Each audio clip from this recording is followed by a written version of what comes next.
We are back, and it is getaway day for Nate, at least, on the Safety and Sportswriter show as he gets ready for his vacation, well deserved.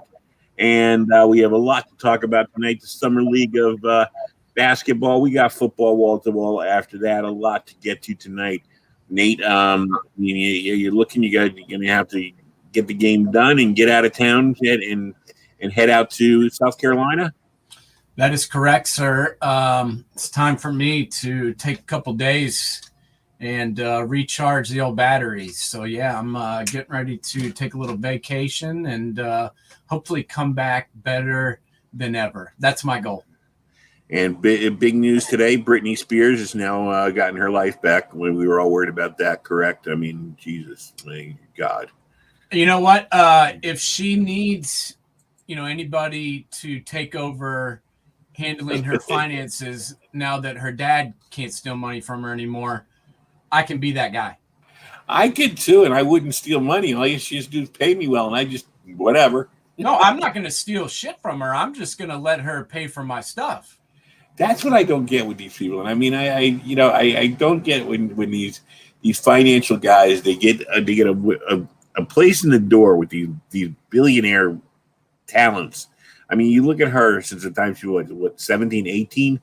I mean, she was a Disney Mickey Mouse Club girl when she was like a toddler. Yes, I mean, she's been a walking ATM all her life.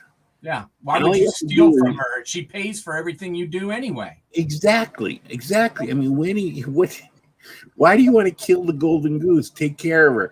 Steer her down the right path. Do all the right things for her.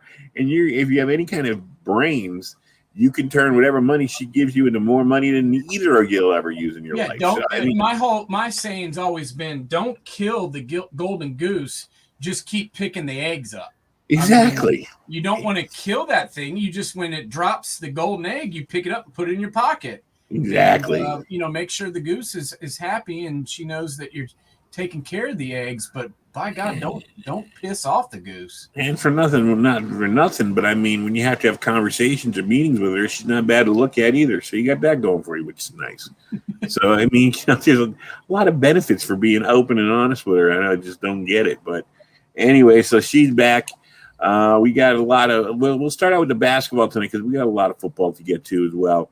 But the summer leagues are up. Like I tell you, I don't really watch the summer leagues. So I'm going to let you carry that ball a lot with this. Before we get started, I don't know. The summer leagues, I know they're needed for a lot of these players that don't get the reps they need during the year, or they don't, it's a stepping stone for rookies as they come in. To me, around here, I was listening on Sports Talk Radio the other night, and there was a lot of positives and upward, thinking about Obi Toppin and Quickly and the Knicks and this stuff. But I just don't know, what does it mean? You don't have the real coaches coaching. You're not playing against the real competition. I don't know how much it's going to mean in the course of a season, but you tell me because you're the expert on this thing. Man, I've been watching it a lot, and I really like it just because the way that basketball is now, especially in 2021, it's not like everybody goes to college for 4 years anymore. Guys go to college for 1 year, maybe. A lot of them don't go to college at all. They go straight to the G League. This year there was more guys that hopped right into the G League than ever before, and not just like secondary type guys that went in the top 10 of the draft, like Kuminga and Jalen Brown,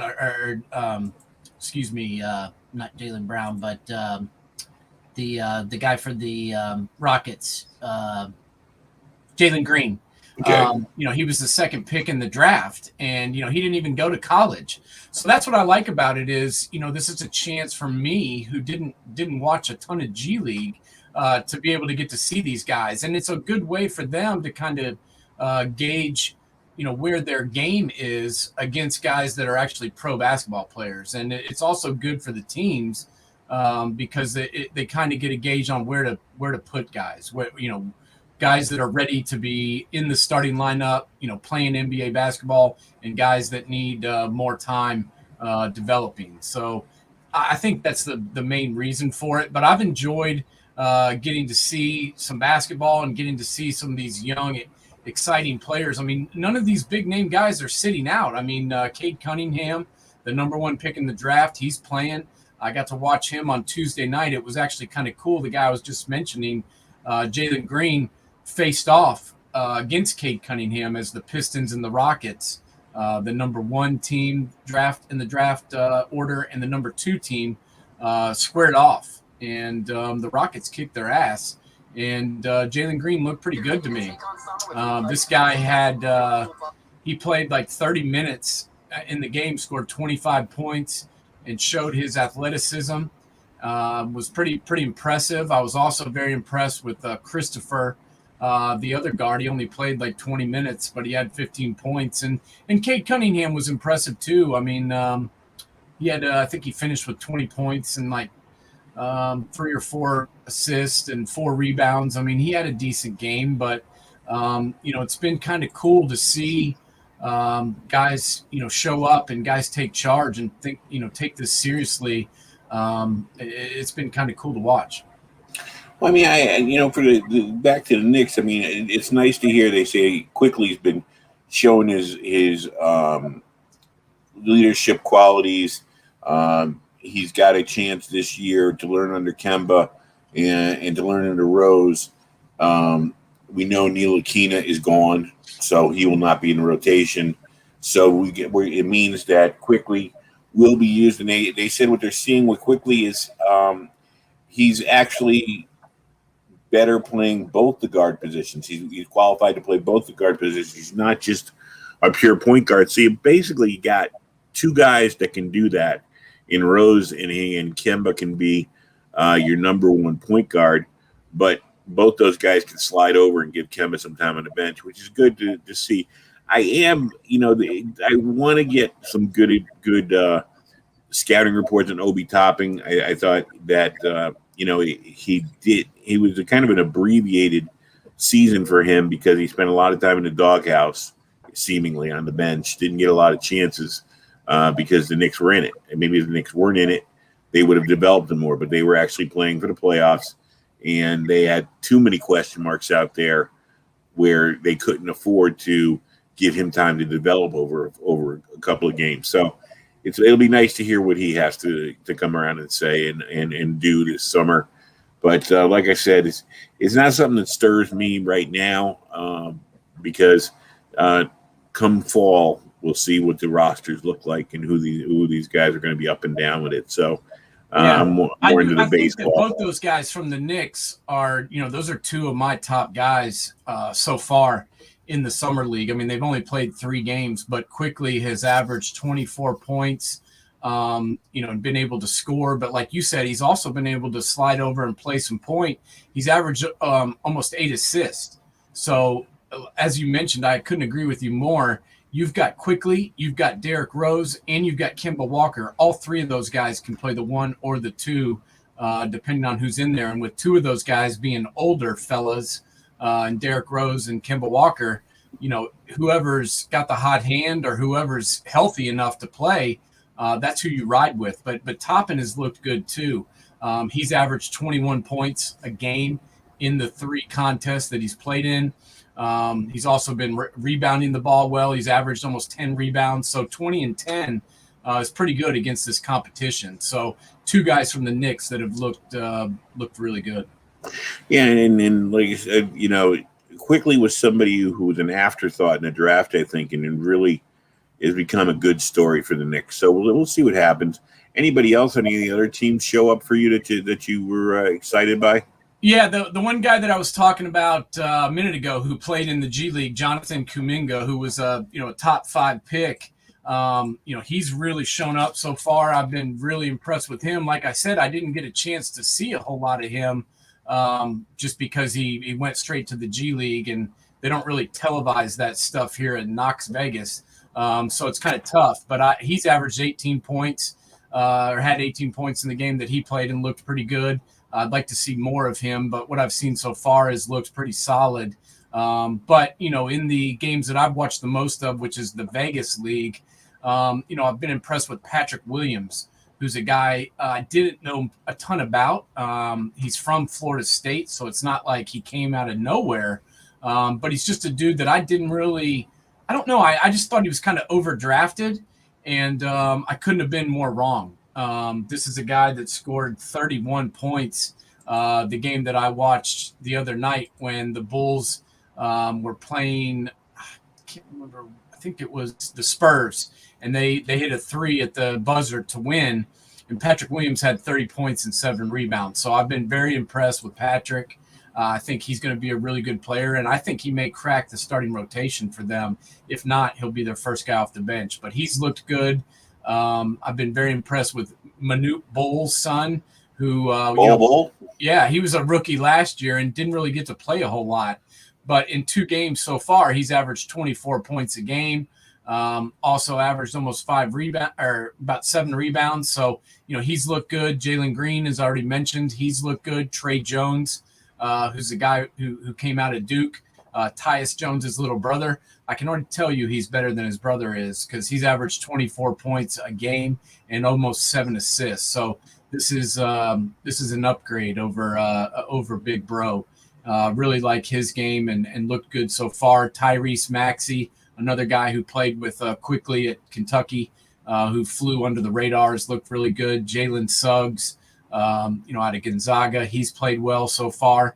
So a lot of good guys have been out there. Moses Moody had a really good game. The kid that was a freshman at Arkansas last year, been impressed with him, and also got to see Gary Payton the second take the court. So it's kind of cool. I'm watching people's sons play now. Now I know that I'm old. Yeah, that's the scary part. That when Ken Griffey Jr. came up, that's how I felt. I would think that this league really benefits the have-nots. The Lakers are set. We know who the Lakers are going to be. You know what I mean? Unless they have flush of injuries, we know who the Suns are going to be. We know who the Bucks are probably going to be. We know this is important for the OKCs, the Houstons, the Detroits, the Minnesotas, the Sacramentos. This is where these guys can make a name for themselves, I would think, more than with the big teams. Quickly and Topping are going to be on the Knicks no matter what. But it's someone coming out of nowhere that's maybe a borderline guy has a chance of maybe showing something, do you think, for like an OKC, a Houston, a Detroit with the summer league play? Yeah, and that's just like Yves Pons out of Tennessee, who I've talked about a lot on this show. He did not end up getting drafted, but he signed a G League contract, or a two-way contract with the Grizzlies. And based on his play so far, they've already signed him to their game roster, because he's proven that he's legit. So there's a lot of guys like that maybe didn't get drafted that have proven in this summer leagues, or will prove that they can play in the league. And also it's got, some guys, this is their last chance. There's some dudes that are in their second, third, fourth year, and they're still out here, fighting for a roster spot, trying to make a team. But Trey Murphy's looked good. James Bouknight from up there in your area at UConn, he's impressed me as well. So, some of the draft picks have looked good, but also, like I mentioned, this is a way for guys that, are honestly probably in their last chance and have to prove that right now they can do it. I hate to hear that, that a guy is maybe 23, 24 years old, it's his last chance. And I'm not trying to pick on this guy, but we know what he is. Taj Gibson is going to have a roster spot. And it's like, why not take a chance on the younger guy and have him develop? We know what Taj Gibson is. And he's really not the player he was, 20 years ago, or not 20 years ago, 10 years ago. So why keep bringing him back and recycling him? Yeah, I don't know. We say you don't want to pick on him, but we pick on him all the time, and I think it's kind of because he deserves it. It's just, I would want a fresher, younger body out there. Right. I don't really get why they keep running him out.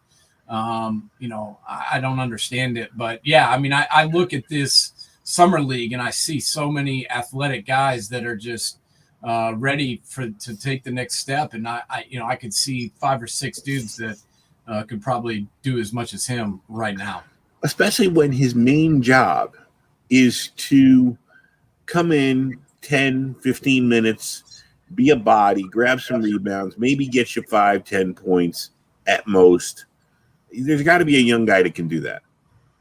Yeah, do what he does. There's definitely guys. So I don't know what the thinking is bringing him back again, but they've got so many young guys on the roster right now. Just talking about the Knicks in general, that I think it's time to move on from him. I can't believe they signed him to another spot. This is a team that's very young in the sense they got R.J. Barrett. He's going into his third season. You've got Noel's like one of the elder statesmen. Quickly's in his second year. Julius Randle's still, he's only 26 years old. He's still a relatively young guy. Obi Toppin's 23 years old. So, you've got some of the veterans with Kemba Walker and, Julius Randle and Derrick Rose. But, this is a team that for all intents and purposes is pretty young. And let's look realistically at the Knicks. Right now, they are still, even though they made the playoffs this year, they're still, I would say, 2 years away. And so, develop younger players. You're looking at probably, by the time Julius Randle's 28, now you're looking at making the next step, really. Because I don't think you're good enough to get over the Bucks or the Sixers right now. Yeah, things happened this year. It was a strange year this year. But in the long run, the best teams won. And the teams that have been good for the last couple of years were the teams really competing outside of Atlanta. No, that's true. And, I'm interested to see if the Knicks can, expand upon what they did last year, because that was definitely kind of a surprise. And, I don't think a lot of people expected them to do as well as they did. I thought they would be better, as I mentioned, before the season with Thibodeau taking over the reins. They would actually have a coach for the first time, a guy who's proven that he can win in this league, and he proved it again. So I think the sky's the limit with them. I think they got better in the offseason simply by adding Kemba Walker. I know that he probably wasn't the free agent that they wanted to get first off, but he's definitely an upgrade over what they had last year. Okay. And we have Adam White coming on right now. Hold on, let me tag him in. Hold on 1 second.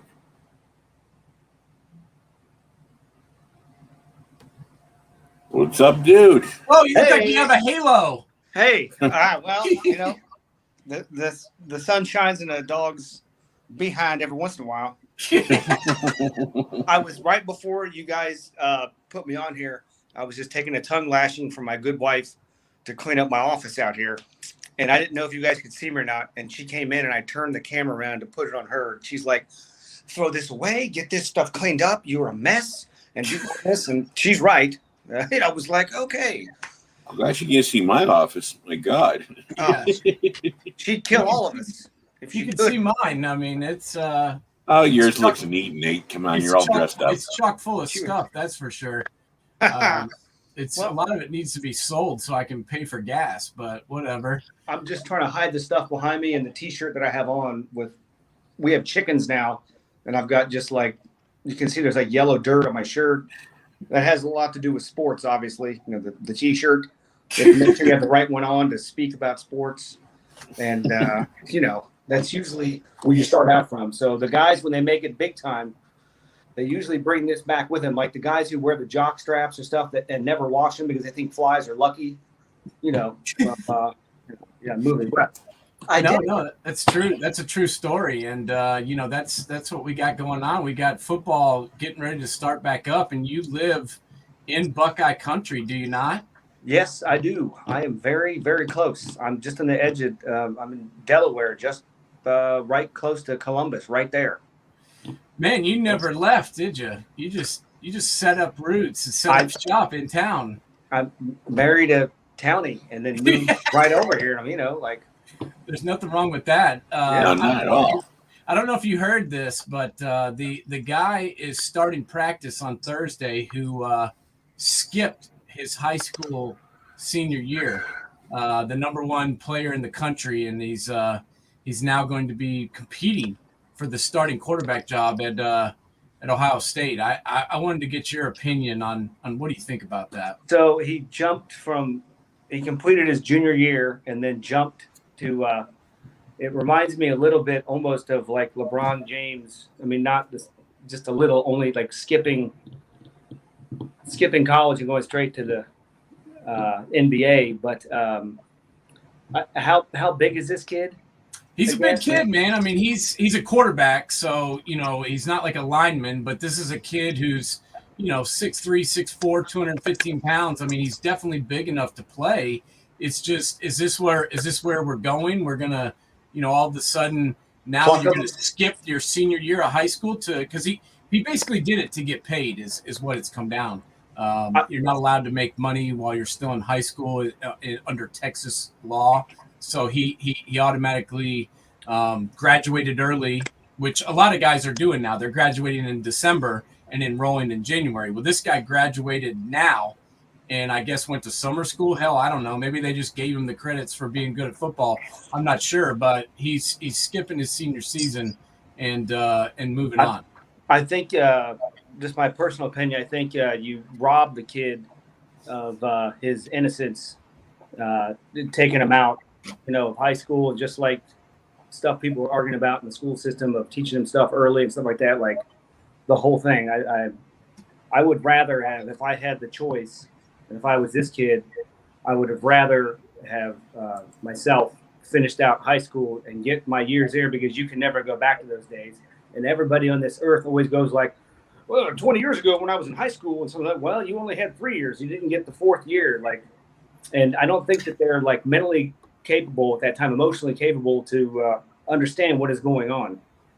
I think that's a great point. I think he's totally on the ball there, because, I mean, you look at us when we first got out of high school and went away to college. I mean, most of us ended up on probation or something the first semester because we couldn't handle it as 18-year-olds. Now you got to ask a 17-year-old surrounded by guys that are 20, 21, some guys 23, 24 years old to mix in with them. It's a culture shock. And that's why, the guys who make it, they'll bring up a LeBron, they'll bring up a Kobe, but they're few and far between. Those guys, when they try and make the jump at 17, a lot of them get eaten up once they get to the NBA. They are. And look inside. Can you look inside LeBron's head? No. He's in controversy every 5 seconds because he opens his mouth and nobody knows did the kid ever have a good time or not when he was a kid. I mean, went straight from high school to the NBA. But I just think it's like you only get like a small time to be a kid and like have your innocence. What I'm doing is it's like I'm doing like a Halloween tour in October. And this is where we enter the room where we shove the kids in the pool. And then we don't keep them long, just until they're juniors. And then we throw them out and we say, hey, you're in college now. No. And seriously, though, that's what I said, too. I'm like, whatever, go and do whatever you want to do. And kid can do whatever he wants. But I remember going back, and senior year of high school was one of the most fun times, of my developmental stage, growing up, going to playing in the playoffs, playing in all the games when I was the senior leader, the captain of the team. That's what it's all about. And this guy's played on this team for 3 years, and now he's a senior and supposed to be leading them to a state championship. Instead of doing that, he's bye-bye. Yeah. Yeah, I mean, we'll be rallying for him when he's there if he makes it, but his friends will probably be like, what the hell, man? And your senior year is your big cheese year. I mean, yeah, you're the big cheese for the time. And the other thing is the players, you had 3 guys competing for the quarterback spot already. They each probably have a faction of the team that's on their side. Now you bring this guy in, a total outsider, and the team might just hate him or put him through all kinds of crap. Oh, I think it could cause problems, man. 2 of these kids are redshirt freshmen, meaning they've sat there for 2 years, not even setting foot on the field, waiting to get a chance to start. And then the other kid is an incoming freshman who just finished his senior year. And now all 3 of them are having to fight this kid who's supposed to be in high school. And I got to imagine it caused friction. I don't know what you think. That'd be like a hazer's dream.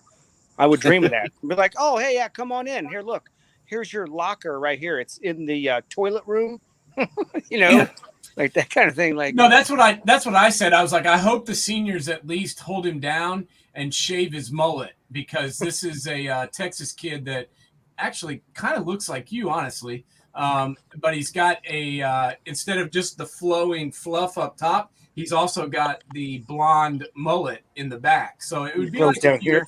If you had the exact haircut you have with a full mullet, you'd be looking at Quinn Ewers. I think I have a new look for the next time you guys invite me on. Cool. I'll send you a photo. I'll send you a photo. I did have a question. It's kind of off. It's still sports, though. It was just because the Olympics just happened. I was reading up on, I was thinking, I always want to watch the Olympic weightlifters to see how much they can lift. So I was trying to look at the diets of how many calories they have to eat a day. And actually, it did not man up to the amount of the swimmers. The swimmers were doing 6,000 to 8,000 calories a day. And it was talking about the weightlifters only doing 5,000, 6,000. I'm like, so if you're eating 8,000 calories a day, what are you doing to supplement? Like, yeah, you can eat a couple steaks or whatever, but you'd have to eat multiple steaks, multiple milkshakes. You'd just eat butter. I mean, you've been eating damn butter. Like, how do you get to 8,000 calories? Like, you just straight up, eat the chocolate mix for hot chocolate. I could take you over to my refrigerator, but I won't. I actually probably enjoy it. I love those kinds of foods. Actually, I have the gout right now. Oh, no. So I know exactly what you're talking about. I think it's more from Coors Light than it is from the other stuff. I just blame the shellfish. That's easier than blaming the Coors Light, I would like to do that. My wife knows me too well. That's why she came up to beat my ass right before I got on with you guys. And I told her, I'm like, I'm going on with these guys right now. I'm like, look, you can't. And she's like, I don't care, Adam. She's like, you will get this thrown out and you will do this in the barn and this and that. And I'm like, okay. Well, you are in her territory, so she owns it. So you can't win there. You're hanging out in her house, so you better do what the hell she says. That's kind of how it works, buddy. Yep, that's how we roll. All right, boss. Yeah. Well, thanks for coming on and providing some comedic relief. We needed it today. I appreciate you guys having me on. I'll look into the mullet thing for the next time if you guys invite me back. I'll get that for next time. Looking forward to it. All right. I appreciate it. All right. Take it easy, Whitey. Keep your chin up. That's our boy Whitey coming back, bringing our entertainment right to the right place. You gotta laugh, man, or you cry. So Whitey's a good kid. I'm not sure. You're never quite sure what's going on with him, but it's fun sometimes just to see what's going on behind him, because you don't really know. But I did think it was interesting. A little breaking news just happened here. The Kawhi Leonard's actually going to stay on the same team for more than 1 year. So yeah, who was busted the other day saying he joined Golden State? That was the thing. Somebody threw out a flag. The whole thing is it's nice, but it's kind of predictable. He's an LA guy. He always wanted to play for LA. He's back home and he's well rewarded. So it's not like he gave them a hometown discount to stay. No, they gave him the max contract, and this is a guy that's won multiple championships. He's led 2 different teams to a title. So it's not really about him. I mean, he can do it. It's what are you going to give him around you? And to be honest, I just don't think the Clippers have given him enough so far. I mean, Paul George is a good player, but you saw what happened as soon as Kawhi went out. It was a battle just to stay in these games in the playoffs, without him there. So I'm not sure if they've really added enough pieces to make them a title contender. I don't know. I mean, they kept Batum, which I think was a good move. But looking at the rest of this roster, I don't know. I just don't know if it's enough. The thing about Kawhi, you love his game, and he's a great player. You can't take anything away from him. He can do anything on the basketball court he wants. The problem is, and this is where when people attack LeBron, you wonder about it. Is he went out. The Lakers failed this year.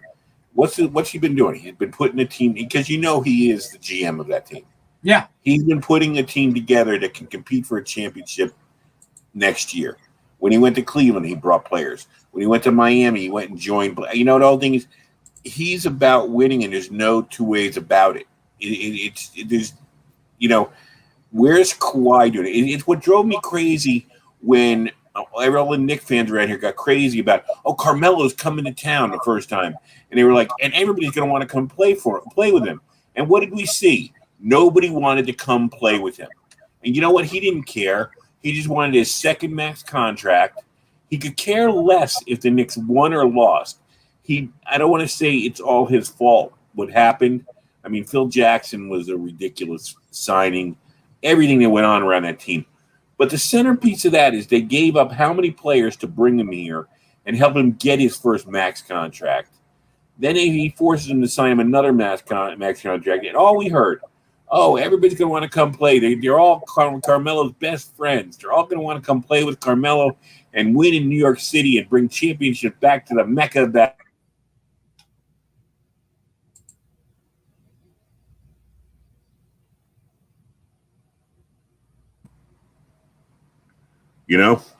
Yeah, no, it doesn't make much sense. And Kawhi isn't doing himself any favors by waiting this long to sign his deal, because all the you saw, we talked about it on the show a week ago when the free agency began. Most of the dominoes fell. The rush. They fell right away. And when you're fighting about your money, there's no chance of signing other guys to the roster.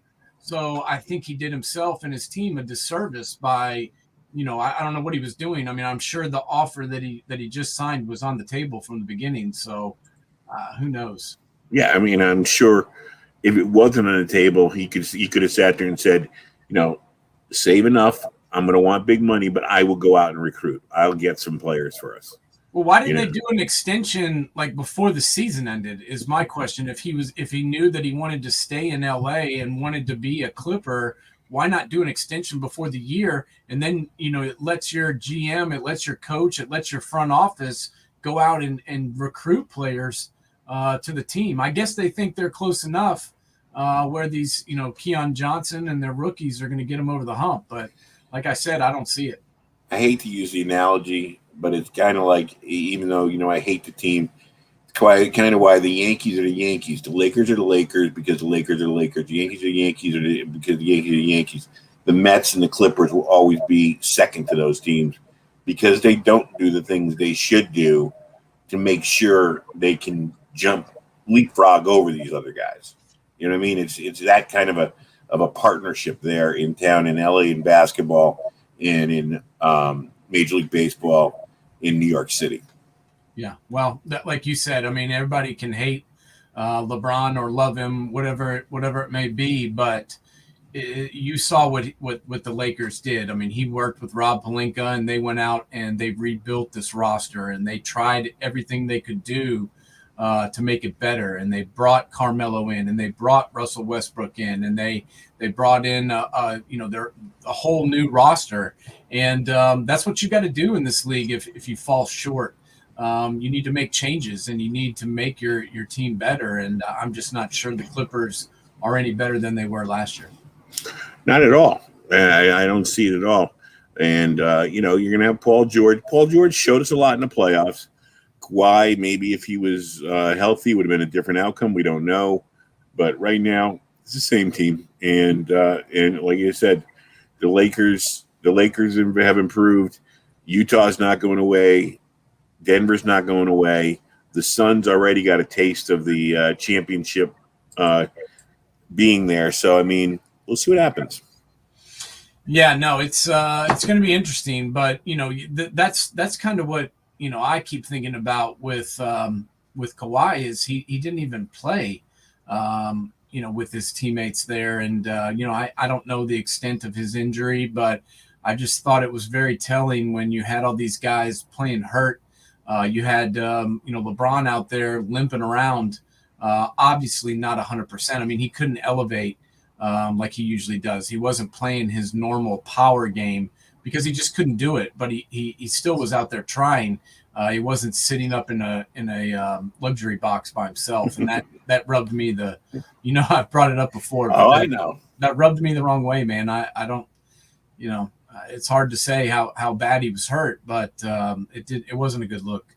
Before we get into the NFL, I was looking at Facebook. I was going through, and somebody put up one of these sports talk things. Put up this great stat of players in the NBA that have played together or played on one team the longest during their career. And of course, Kobe was there, and Duncan was there, but the one that just stood out to me was Udonis Haslem.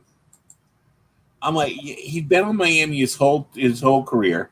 For a while, he was a starter early in his career. But basically, he's been a bench warmer for 14 of his 18 years.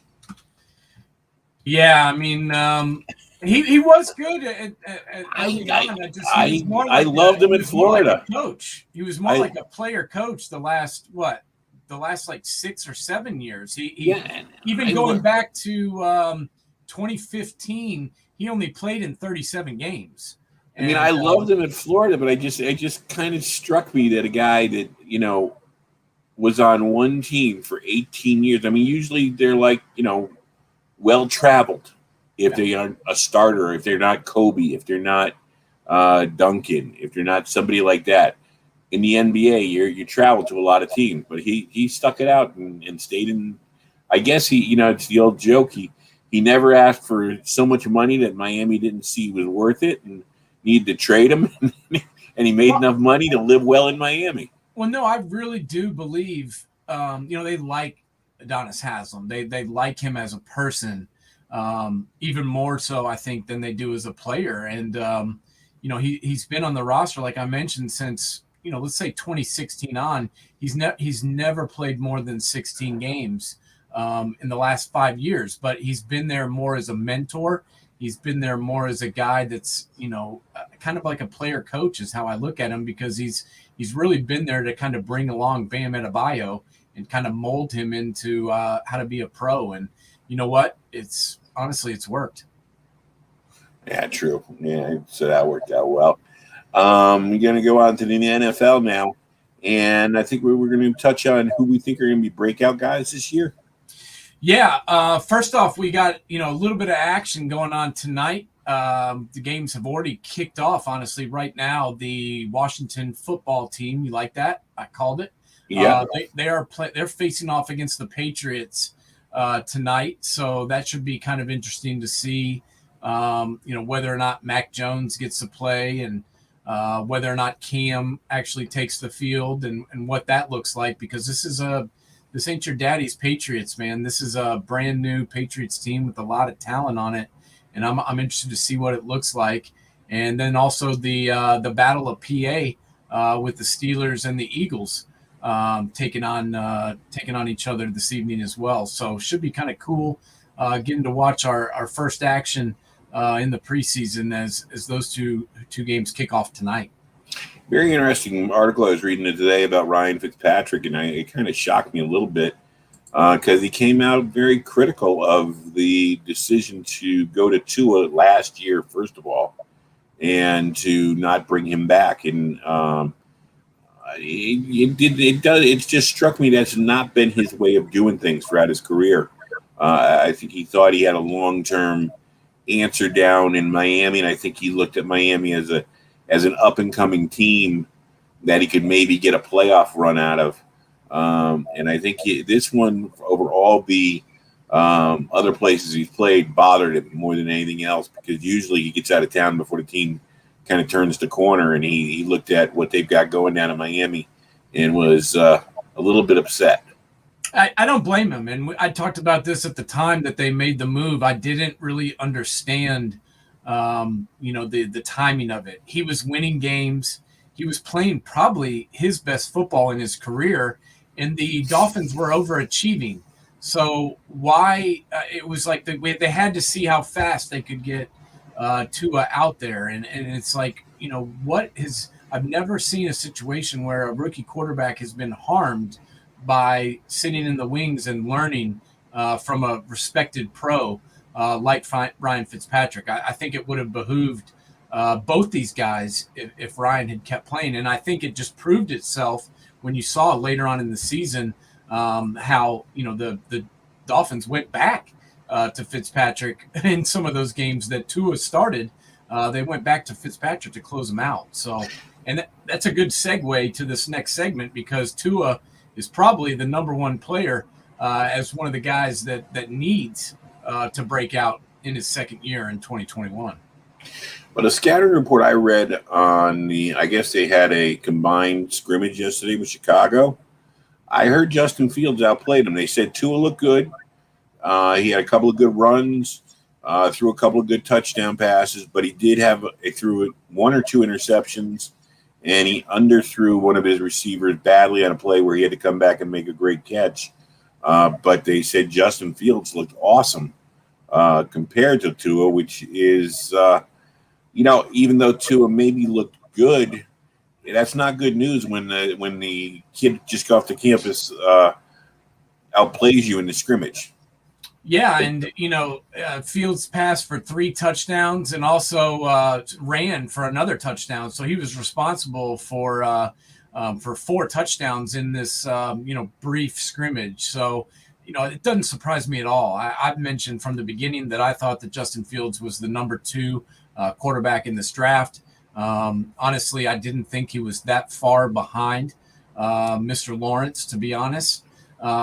He's proven at Ohio State that he can handle the pressure. He can play in the big games. There's nothing that he can't do from the quarterback position. And to be honest, they keep saying that Andy Dalton's our starter. Andy Dalton's our starter. Why don't you let this play out and see what the preseason looks like, see what these scrimmages look like, and then make your determination? Because from what I saw last year from the red water pistol, Andy Dalton's best days are far behind him. He's an insurance policy. He's that safety net in case something happens to Justin Fields. I agree with you. I don't see why even Urban Meyer had to come out and say, Trevor Lawrence, there's an open competition. If that's true, then you wasted a draft pick. I mean, it's ridiculous about this. Trevor Lawrence showed as a kid, a freshman at Clemson, that he could step on and compete at the college level, at the highest level. There's no he's going to have some bumps. He's going to have some bruises. They showed in the Hall of Fame ceremony last weekend. Peyton Manning didn't step out and be a star. His first year he struggled. So he's going to be able to come in. He's going to be your starter. If not the first week or the second week, usually by the end of September, he'll be the starter for Jacksonville. And stop saying that. The other thing I wanted to bring up was something I heard yesterday about, speaking of number 2 in the draft guys, Zach Wilson, I guess, has not looked good in the practices so far. And his excuse is he's trying to play risky in practice so it won't be such a shock in the games or something like that. Yeah, I don't know. I thought it was a bad draft pick. I watched him play when BYU was here in town in Knoxville and could barely beat the lowly Vols. I just got to be honest with you. I'm not 100% sold on this kid. And my biggest problem with the Jets is we've talked about it ad nauseum. There's no one behind him. There's no veteran there that he can learn from. There's no younger guy there that's pushing him. It's him or bust. I mean, they don't even have anyone that's ever taken a snap in a meaningful game on the roster. So, I think they're setting themselves up for failure, and that's kind of what the Jets do. Well, especially we'll go over it when we get to our previews and stuff, but the division they're in, I mean, it's the hardest part of their schedule is early. So they could be 0-6, 0-7, in his first 7 starts easily. Yeah, and you could ruin him. If he plays really poorly, what are you going to do? You're going to take him out and put in James Morgan? I mean, I don't think so. I mean, you got to just let this guy ride it out. And if it goes, like that, and he starts off 0-6 and he loses all his confidence and shoots his nerves, then what are the Jets going to do? I don't know. Yeah, it's going to be crazy. Who else? What other breakout guys we got going? Well, besides Tua, who I don't know whether or not he's going to be a breakout guy, but I mentioned him because he needs to be after, kind of an underwhelming rookie season. A guy who did play well as a rookie last year is the Antonio Gibson, the running back for the Washington football team. This is a guy who didn't have a ton expected of him coming out of Memphis last year, but actually had a really good season. I know he struggled with some injuries in the second half of the year, but that really wasn't his fault. He got beat up a little bit, and I expect him to really take off this year. And they do have a quarterback now that can throw the football, and they have some weapons besides him. They've got J.D. McKissick, they've got Peyton Barber, two other serviceable running backs, and then they've got Terry McLaurin, Curtis Samuel, and Adam Humphries, as well as Logan Thomas on that offense. So there's some pressure that'll be taken off his back, and all of that, I think, will lead to him being more effective. Yeah, not good news for the Giants. As a Giant fan, it's not good news. It's going to be, the Cowboys are always going to be problematic. I think the Eagles will take a step back a little bit, but the Giants and Daniel Jones, it's imperative they get out to a fast start, especially with the Redskins and the Cowboys to compete with. And you got a veteran quarterback who we just talked about, who's hungry. He wants to at least get to the playoffs once before the end of his end. And Ron Rivera showed you last year he knows what he's doing running the team. So it could be, like you said with Antonio there, they can run the ball, they can pass the ball, and we all know they have one of the most destructive young defenses around. Yeah, there's no doubt about that. And, another player that I'm looking for big things this season is wide receiver from San Francisco, Brandon Ayuk. Like everybody else on the 49ers, he was hurt last year. He missed, I think, at least 4 or 5 games. But when he was out there, he looked really good. And honestly, I didn't have him rated probably as high as he should have been, because he outplayed his draft position. He outplayed kind of his draft stock, in my opinion. So I expect him to be a really good player for the Niners, and they're going to need him because the rest of the wide receiver class, in my opinion, for them is kind of underwhelming. They've got Mohamed Sanu, who has not been able to recapture the magic he had for the Falcons ever since he left town. I mean, he went to the Patriots and kind of failed and fizzled out. Ever since he left the Bengals, he hasn't been the same player. So they're going to need a lot out of Brandon Ayuk, and they've got Deebo Samuel as well on that roster at the wide receiver position. But, he's more of an H-back kind of guy, in my opinion. He's more of a hand him the ball, flip him the ball, screen him the ball, whatever you do. But he's a slash type player. And, Brandon Ayuk is their one big-time wide receiver playmaker, and they're going to need him to bust out this year, in my opinion.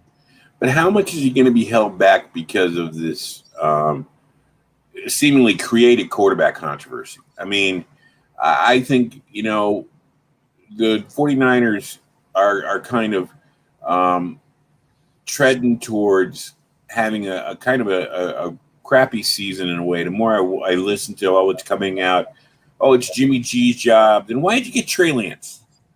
It makes no sense. Get a veteran core. The one problem you have with Jimmy G is he gets injured. When he's in there, he wins 75% of the time. So get a veteran backup for him. Or if you want Trey Lance, if he doesn't check all the boxes for you, trade him, because there's some teams around that needed a quarterback like Jimmy Garoppolo. I mean, Washington, before they signed Fitzpatrick, would have probably traded with you. The Texans, who don't know what they're going to do with Deshaun Watson, might have given you some draft picks. I mean, to me, the thing that's going to hold the 49ers back, and might be the undoing of Shanahan, is this whole Trey Lance experiment. Because what you did is you can't figure out who's your most important position player, your quarterback. And what you did is, what's the old saying? If you have two quarterbacks, it means you don't have your number one. Yeah, and I mean, I know that Jimmy G's saying all the right things, and I know he's a professional and all that, but you can't tell me that hasn't hurt his confidence, having them go out and use the number 3 overall pick in the NFL draft on a guy that plays the same position as him. Right. There's no way that's not affecting him. There's no way that he doesn't feel the pressure.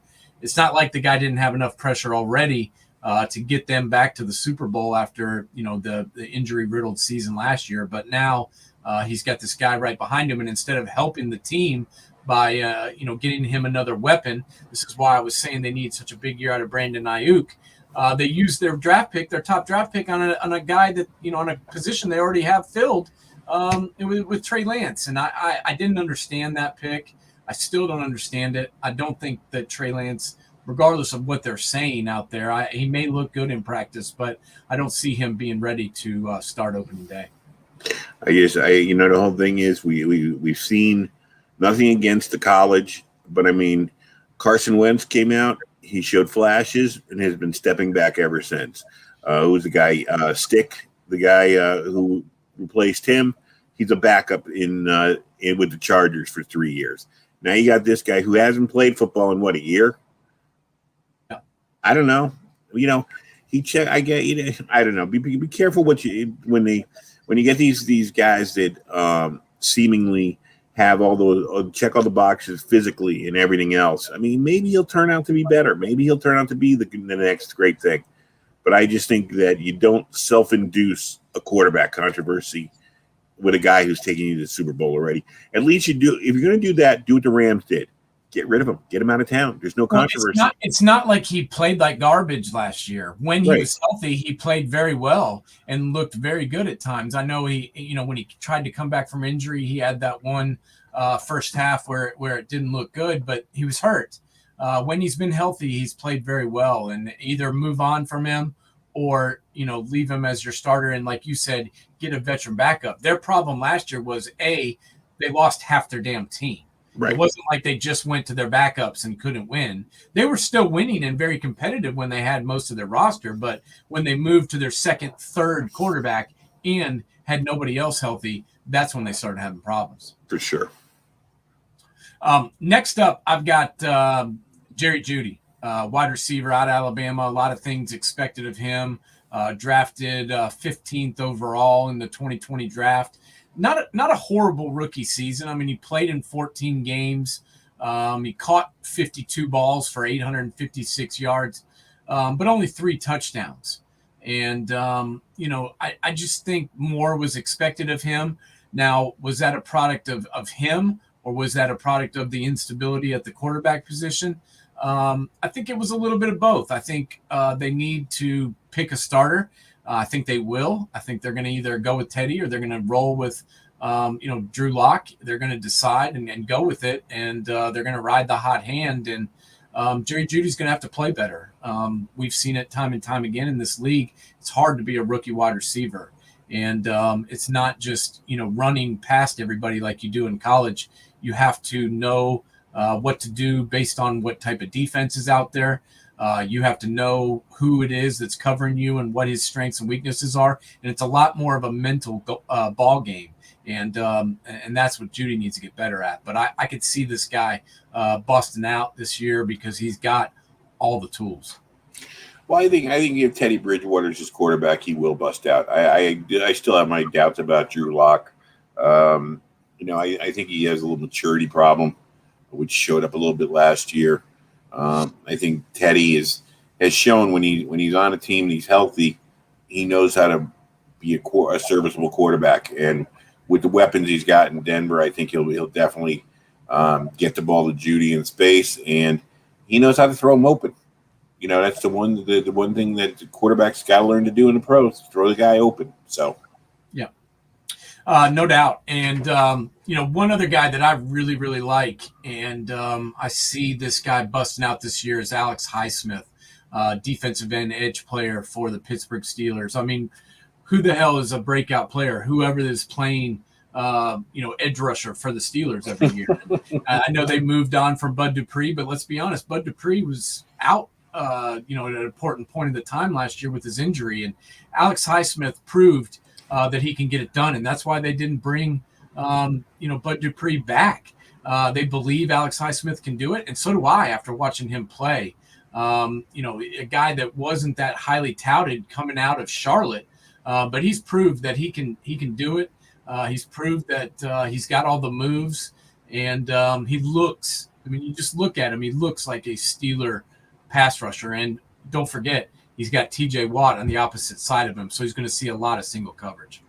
Well, you and I both, we talked extensively over the last year, and especially this offseason, how much we love Mike Tomlin as a coach. So he'll flourish. There's no two ways about it. They've got Pittsburgh. The Pittsburgh problems are not going to be on the defensive side of the ball this year. I think the question marks are going to be how healthy Ben Roethlisberger is for the full year, and he can't afford to be. And he's not mistake prone. I can't say he's mistake prone, but he's got to be the kind of guy that can get him over the hump. Because right now, you and I both like Cleveland and the Ravens, I think. I shouldn't speak for you, but I like Cleveland and the Ravens. I think Pittsburgh's sitting in the number 3 spot right now. I think we saw that. I think we saw a change in the guard at the end of last year when, everybody was talking about, oh, here's the Steelers again, and they're 11-0. And then the wheels kind of fell off. And I think there was a bunch of factors that led to that. But I think the main factor is the Ravens and the Browns are a better team. Definitely. So, anyone else up there or no? This is a guy. Obviously, I'm sure everyone's going to say it's all me with Buckeye favoritism, but I really do believe that this is going to be a breakout season for Jeffrey Okudah. This is a guy who was the 3rd overall pick in the 2020 draft. Let's be honest, the Lions were just not a great team last year, and I understand that he may not have been perfect, but playing corner in the NFL is a lot more difficult than playing in college. And let's be honest, this guy was the best cornerback in college. He played his entire career without ever giving up a touchdown. That's pretty freaking amazing, no matter who you are or where you play. But let's be honest, Matt Patricia's defense was a disaster. I think, some of that got pushed on Okudah, but, he still had his moments. He had a nice interception off of Kyler Murray and, also looked bad in that game. But I see him. He's got everything. He's got all the skills. And I think Dan Campbell is going to make, a big difference up there. I think he's got a renewed enthusiasm. They say that every year when they change coaches, but I think he will at least have these guys ready to play. And I expect Jeffrey Okudah to be one of their best players on their entire team. Yeah, Campbell, from what they sound like, he's very caffeinated. Yeah, he's crazy. he's definitely crazy. I mean, there's no doubt about it. But sometimes a little crazy in a coach can be a good thing. And I want to talk a little bit about my Giants. I mean, we all know Daniel Jones has to make some big strides this year. Saquon Barkley's been activated. That's good. They've got some depth there. I'm trying to be not overly optimistic with the Giants, but I can't help but start getting a little bit of the fever right now because I do believe in Joe Judge. And I do believe what they showed last year, if Daniel Jones had played better in certain spots, if Saquon Barkley had been healthy, I think the Giants might have overtaken the Skins now, or I shouldn't say the Skins, the Washington football team. Now, they can't afford, like I said, to have a poor September. They got to have a good September. They can't afford to be behind the 8 ball again. What about it? What about the Giants? What should we be looking at, do you think, as they come out of the gate? There's a lot riding on the back of Daniel Jones. There's no doubt about it. But I think he's shown at times that he has ability. Whether you liked him coming out, whether you thought he was drafted too high or not, he's proven at times that he can get the job done. last year, the Giants themselves proved that they have enough to win ball games based on their defense. And I like what they've done in the offseason. I really like what they've got going on up front. Dexter Lawrence, Danny Shelton, Leonard Williams, Lorenzo Carter. I think all 4 of those guys are active and will get after it. Their linebackers, I think, are improved with Reggie Ragland, Blake Martinez, even Tate Crowder on the bench. And then I love their secondary with Peppers, Bradbury, Logan Ryan, and now Adoree Jackson being added to the mix. So I expect that defense to take another step forward. Do they have enough firepower on offense? I don't know, but they definitely, made moves. I like the addition of Devontae Booker and Corey Clement in the backfield. Those are good backups in case Saquon's not ready. And I love Kenny Golladay. I think he was the best wide receiver available. I was very impressed with the Giants locking him down and not letting him leave town without a contract. I expect Sterling Shepard to step up. And then they got the rookie Kadarius Toney. So not to mention Kyle Rudolph, who hopefully will get back from injury and be able to help him out. So I expect big things from this Giants team, and I expect them to keep moving forward. I think Coach Judge proved that he can be a coach at this level, and that he actually learned something under Bill Belichick. So all these idiots that keep saying Bill Belichick's not a great coach, without Tom Brady, they're full of crap. You can see that just by watching Joe Judge. He figured it out by watching the greatest coach in NFL history. That's right. So, well, we're going to, I guess we've come to the end of the show tonight. We're going to be off next week, and we'll be back a week from Monday, starting our full-time real football year coverage of college and the pros. Plus, we'll have our extra shows going as well. Looking forward to all that stuff coming up. I do want to make one comment before I'll let you give you sayonara for vacation, but I just want to say one thing to my boy Skip Bayless. When you pick on fat guys, Skip, okay, we should go on diets. What's the real color of your hair? What did Skip do now? Oh, he picked on Mike McCarthy saying no football coach should look fat. Okay. And everybody's been going viral on him. So I just want to say, yeah, a lot of us need to go on diets, and there's no two ways about it. But Skip, what color's your hair?